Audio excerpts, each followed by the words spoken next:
Well, on my book, and we're going to talk a little bit about my book, and actually we're going to talk about similarities, as odd as it sounds, because mine is fiction and yours is based on, I guess you could say, fact.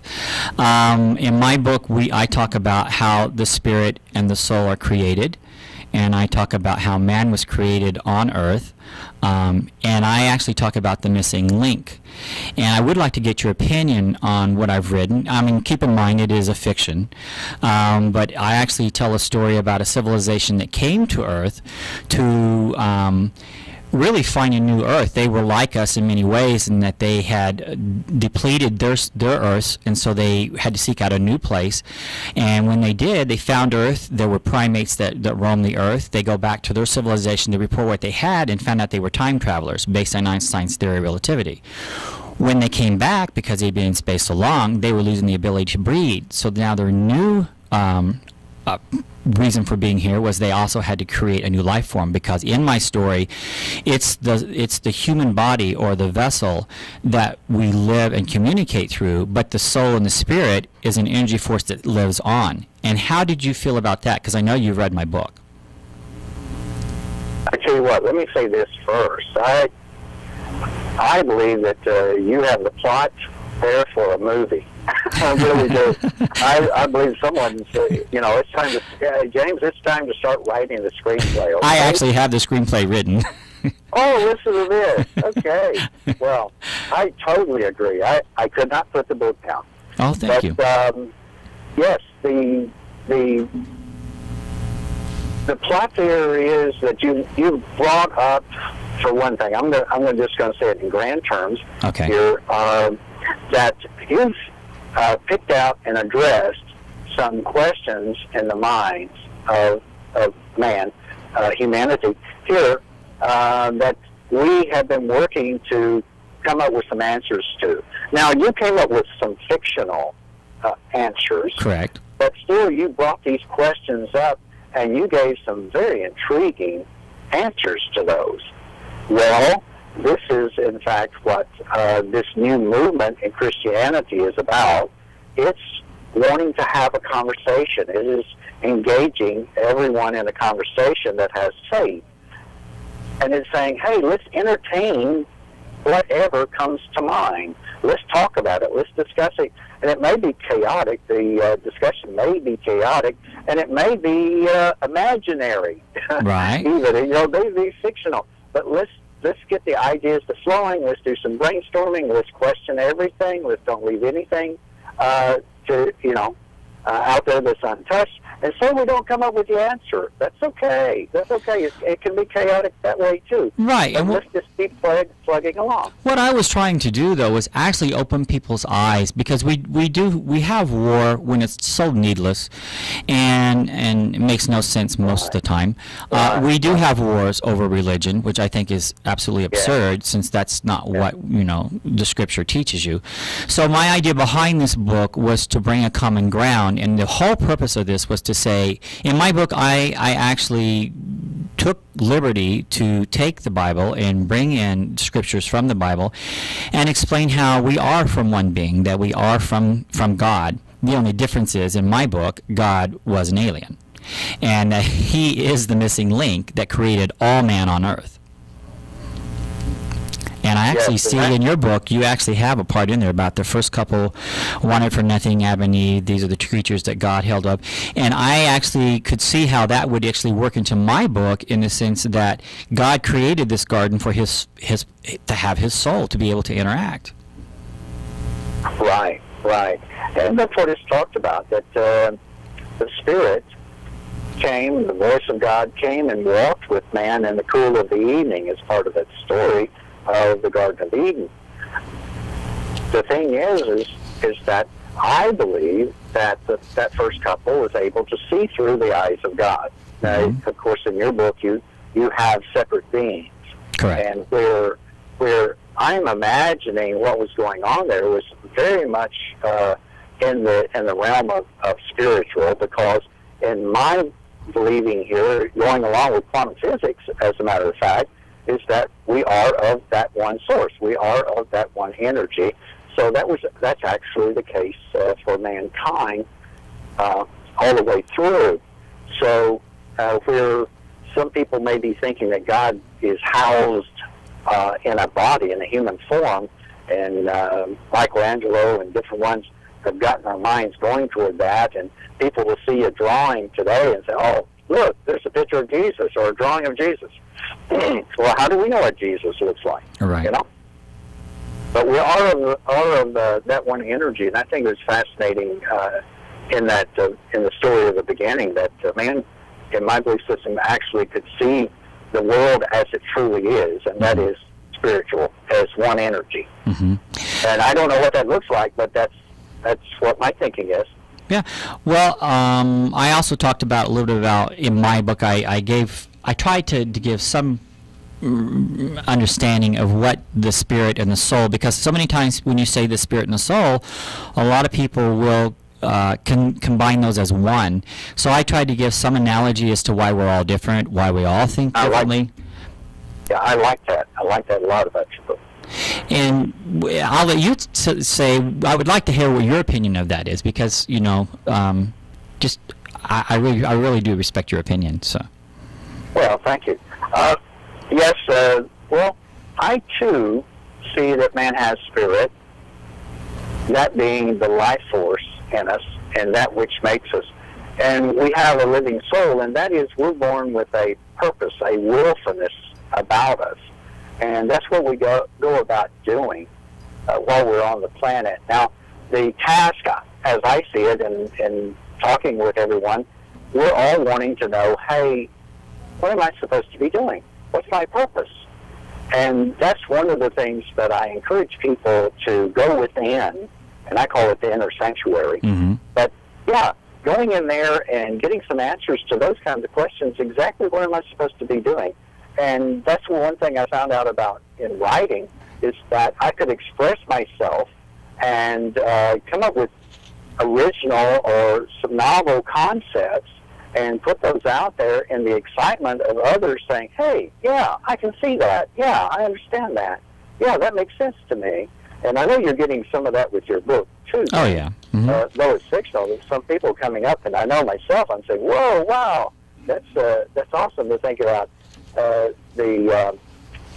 human and the animal being together, and explaining some of the ways that we can do horrific things to one another. And in my book, I express that as separateness, that we are living in this delusional world called civilization, of where we see ourselves or believe ourselves to be separate from one another. So if I strike out and hurt you, then that doesn't do anything to me. It doesn't cause me any harm, but in fact, it really does. We're harming one another. Yeah, exactly. Well, we even talked. You and I also spoke a little bit about reincarnation today, and one of the things that I brought up in my book, which again is a fictional story, is the fact that in the civilization that created us, they evolved from one primate, and their brain was able to evolve in such a way that every time they were reincarnated or their soul would enter a new body, they were able to recall their past, and so they became a very intelligent and very peaceful society. But when they created the man on Earth, because they experimented with the primates of Earth, each section or colony that they created, as they evolved, they weren't able to recall their past lives. Even though that soul was reincarnated from generation to generation, our brain, because it came from the primate on Earth, hasn't reached that ability to realize who we were. And the problem with that is that we were getting mixed signals, or are getting mixed signals. And I even go into and allude the fact that an example was Hitler, and that how he was actually half Jewish, and yet he crucified basically, or the Jews, and he wasn't blonde hair or blue eyed, but he was trying to create a supreme race. And I allude that that's because he came from a colony when they created us. And that's in the back of his mind, but he can't sort it all out. The brain won't allow him to sort that out. How did you, that's pretty deep, so I'm just wondering, how did you handle that one? Well, I'm still pondering what I read in that, and it makes there's some logic there that I like, and following your thinking in the story. In my understanding here, and writing here, and trying to just reinterpret the popular interpretation, like I said, then where it's okay for us to think ourselves separate from one another and do harm.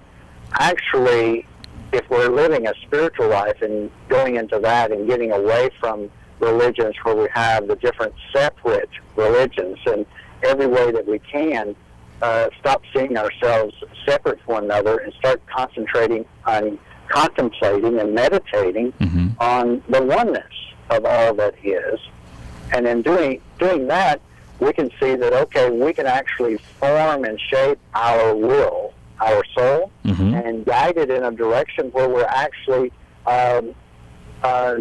more communal and more spiritual in the way that we're wanting to learn how to love and be supportive of one another, and start letting words like kindness, compassion, forgiveness, and start working and contemplating on those kinds of things and bringing those into everyday life and bringing into a lot of the conflict that we unnecessarily complicate our lives with. Well, we also talked about something that, you know, it kind of disturbs me a little bit with organized religion. We were talking about a lady I used to, I think I told you this story, I'm not sure. There's a portion of your book where it says, every child in Sunday school learns that on the third day after his death, Christ arose from his grave. This is a key point in the Christian belief that differs it from other religions. Christ is the only ascendant master spiritual teacher who arose from the dead.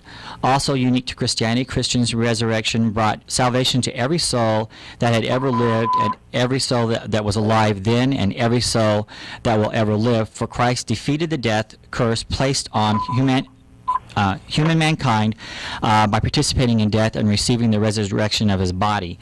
I want to say this because I think what we can do sometimes with religion is that we can not necessarily over-exaggerate it, but complicate it.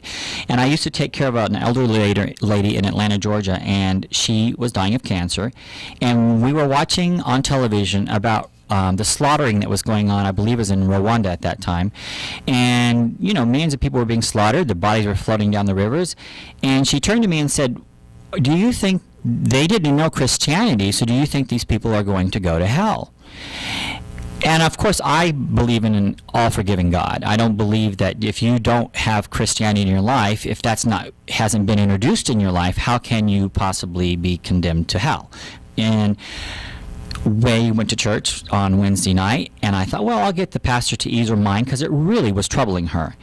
And when I brought that up, he turned to her and he said, that's right, they're all going to go to hell. And I thought, what he did to that woman was unbelievable because, you know, she was suffering inside for the death of these people. And I thought, do we really need to go there, especially when you know someone is looking at death's door anyway? How do you feel about that? Well, there's just a real question in my mind about this literal hell.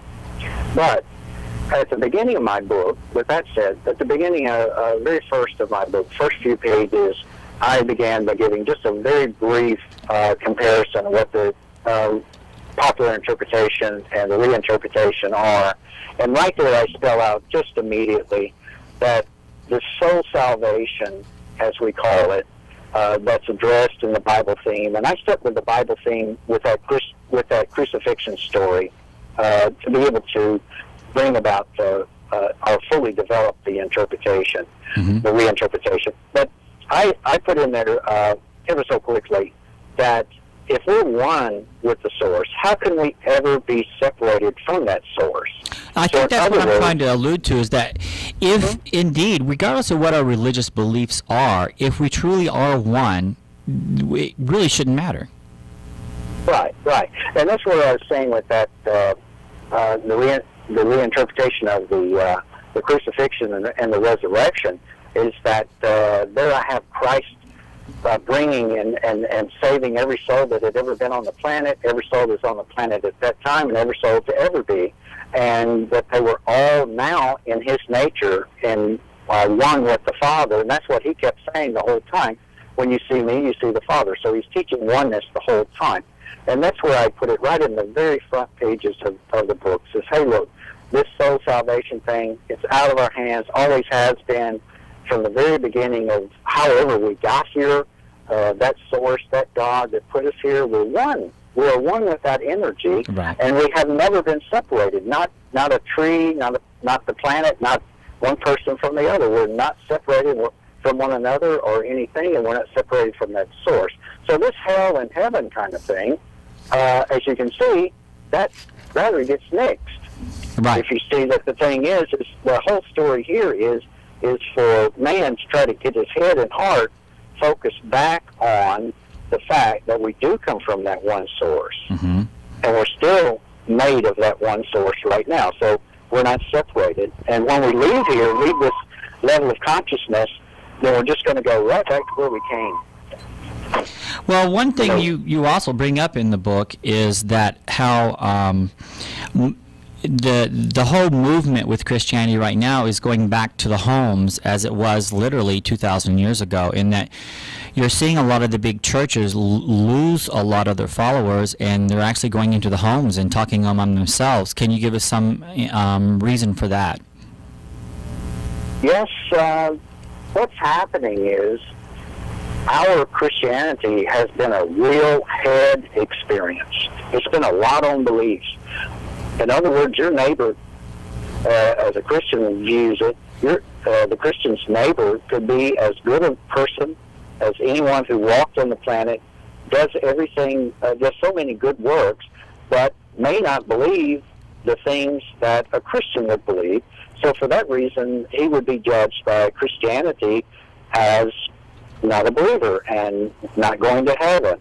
Mm-hmm. But what people are wanting today is to have an experience. They're wanting to move it from the head to the heart. And that's what this is about getting in homes, is people sitting, looking at one another on the sofa, and if you have a legitimate experience or a very personal experience of how your spiritual life is working for you, mm-hmm. then you should be able to sit there and share that with the other person, and they attempt to have the same experience. And one thing that I encourage people to do is to enter a state of stillness, right, and to enter the silence. And people are just way too busy today. But if someone walks away from anything from my book, James, I would really want it to be that they would determine to have a time of meditative silence and contemplation. And I believe that they'll find some answers. I think they'll have some experiences there. But folk are getting together in the home where the heart can be fired up more and can be invited more in, where we have human contact and be able to show some of the things I was talking about, compassion, forgiveness, and those things. Well, one of the things I want to bring up, too, before we go off here is we talked today about December 21st, 2012. And in my book, I allude to the fact that that's actually, I don't consider it a doomsday. I actually consider it a time, because it's a fictional story, of when our ancestors return to help us put our lives together again. What is your take on that? Oh, I like that. I like that way over the doomsday stuff. Yeah. And I agree with that also. That I believe the tough things that we're going through right now that's been building up, the way we have poisoned our home and really putting ourselves into the corner with the ecology, and now with all the civil things going on in the world with our economics and all around the globe, and just living in such a tentative state on so many fronts, and I could just keep going. But at any rate, I believe, and I like hearing some of these folks talking about that date is going to be a day that is coming to an end, and then there we're going to start getting some answers to these things and start working them out and working together. Mm-hmm. And I like thinking about that we have a spiritual help, that we have spiritual guides, we have angels, as such, whatever you might want to define that. But anyway, some answers and some help coming to us, and some guidance. Well, Steve, we're going to have to wrap this up a little bit. I have a few things I need to read before we go off the air. And hold on just a moment. Okay, we have someone who was on the air that says that they were angry about our conversation, and they are Jewish and did not want to hear about religion. But that's what your book is about, so we really, that's what the conversation's about. I'm going to wrap this up. I'm going to read a little bit here from the creationstudies.org. The more science look outward using high-powered telescopes to see further and further towards the edge of the universe, the greater the mystery of God and His creation is established. Interestingly, the converse is also true. The more the science peers into the microscope world and beyond into the subatomic particles that form all of that is seen and unseen, it becomes clear that science cannot answer the who questions concerning origins. They are uncertain about the what and how questions as well. Steve Brannon, thank you so much for being on the show, and this is not an opinion for anyone. I mean, this is just a book. Yes. And we're not forcing religion down anyone's throat by any means. My book is totally fiction. Go ahead, Steve. Yeah. And mine is for conversation. I have that all the way through it. It's not to debate religion, and it's not to try to win anyone into religion. It's for conversation, to stimulate conversation. That's what the emergent conversation was. That's why they kept it called a conversation and never wanted it to even be called a movement, much less a church. Right. So mine is like yours. And this show is Aspects of Writing, and Aspects of Writing is about every novel that's out there. We don't, separate one person's opinion from another, whether it be from a dramatic to a comedy to a religious or inspiration or whatever. So that's what this show is all about.